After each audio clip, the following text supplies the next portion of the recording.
Hello there, this is Mark with Mark-N-Jodi on the road. Now, we're not really on the road yet.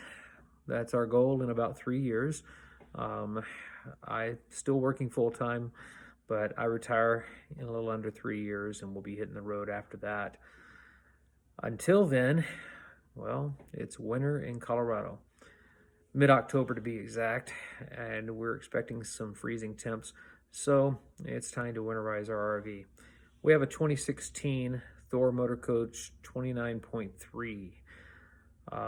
We bought it about 1.5 years ago, used, and one of the previous owners, or the previous owner, apparently went ahead and put in an inlet port so that we could use the water pump to bring our antifreeze into the RV. So let's get right into winterizing our RV. We have an A.C.E 29.3, it's a 2016 model, and we're going to go through the winterized procedures today. We have a 29-gallon black tank, a 45-gallon gray tank, and I believe a 50-gallon freshwater tank. So we're going to go through taking care of getting antifreeze in the lines. I do not do the air pressure blowout thing. I made a choice. My choice was antifreeze. So here we go. Okay, so in winterizing the RV, what I've got is the setup here. If you notice, the pump is here. Here's my low point drain release. But I've got, there's for the filter in the screen, I gotta clean that out. But they've got a T put in here, and I went and found just a plastic fitting with a hose on it that I can then run down into the jug. And as you can tell, I've already turned on the water pump and it's pulled about 1/4 of the jug in to the system so far. And of course this goes to my fresh water tank, which is drained. And I've already cut off access to it so that it will not also pull antifreeze into the fresh water, because I really don't want to do that. So go ahead and continue. Now go into the faucets. Okay, so I'm going to start with my outside sink.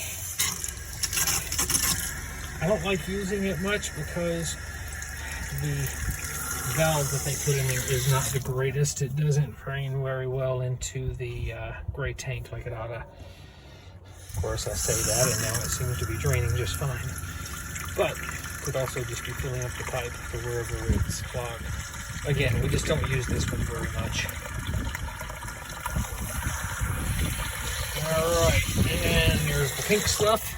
So the water lines are all good there. Now we'll go inside and take care of the rest of it. And we'll see if that drains by the time I get back outside. All right, and just for convenience sake, I'm going to go ahead and do the kitchen sink first. So, that didn't take long. Let's make sure it's good to go. Yep, but it is really close to the pump. That was cold water. Let's do the hot. All right, and that is good to go. Now let's move back here to the bathroom, and I'll do the same thing with the cold water here. And this is going into the black tank, of course. And the same with the hot. Alright, I'd say we got the lines there. Okay, so I've gone through one jug, and that's doing the outside kitchen, the kitchen sink, and the bathroom faucet. Now let's turn the water pump back on and go back here and take care of the shower. So I've already pulled the shower head down. All right, that didn't take a whole lot for the cold. And now let's do the hot. All right, we're through again. Pulling the water out of the lines. And we're back to the pink. We are literally in the pink. Okay, double check. I've got shower, hot and cold. Toilet. Let's do toilet. All right, there it goes. I'm gonna make sure there's nothing else in the lungs. And I'm gonna leave a little bit in there. That'll help the seal not to dry out during the winter. Now let's see if the outside kitchen sink finished draining. And of course not. That would have been too easy. Oh well, it is what it is. Maybe it'll keep things from drying out too much in there, as long as it doesn't slosh out. Okay, so I've turned on the water pump, and I'm gonna go ahead and take care of the outdoor shower.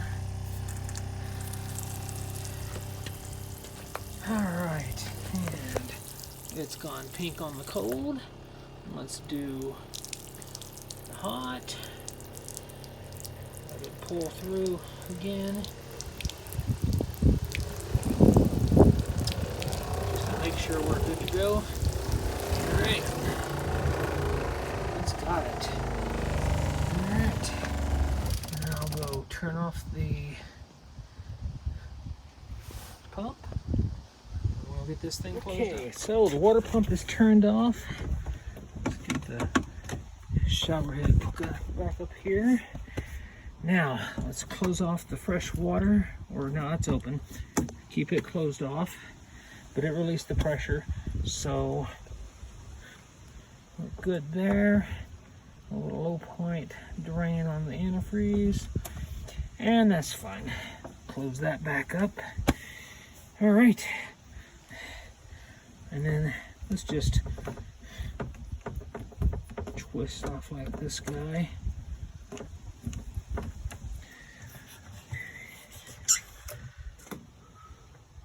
I'll store that, seal this guy back up. Hard to do one-handed, but hey, when you're a one-man show, that's how it goes. All right.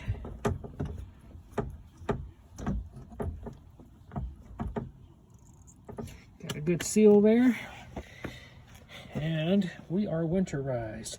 And I'm just going to pour what's left of these 2 jugs down in the drains for the P-Traps, and we'll call her done. A little bit more antifreeze in here, and a little bit there for the P-Trap. And then we'll get the rest of this, pour some down the kitchen sink to get the P-Trap. And last but not least, let's put a little down the shower. All right, 2 gallons of antifreeze, and we are done. Well, that concludes winterizing the RV. So, our plan is to retire in a few years, so I should only have to repeat this process 2, maybe 3 times, and then we'll be chasing the better weather. As a friend of mine says, if you have to winterize your RV, you're doing it wrong. Well, we hope to not be doing it wrong too much longer. Thanks, I hope this video was helpful. If it was, please hit the like and subscribe button down below, and we'll see you next time.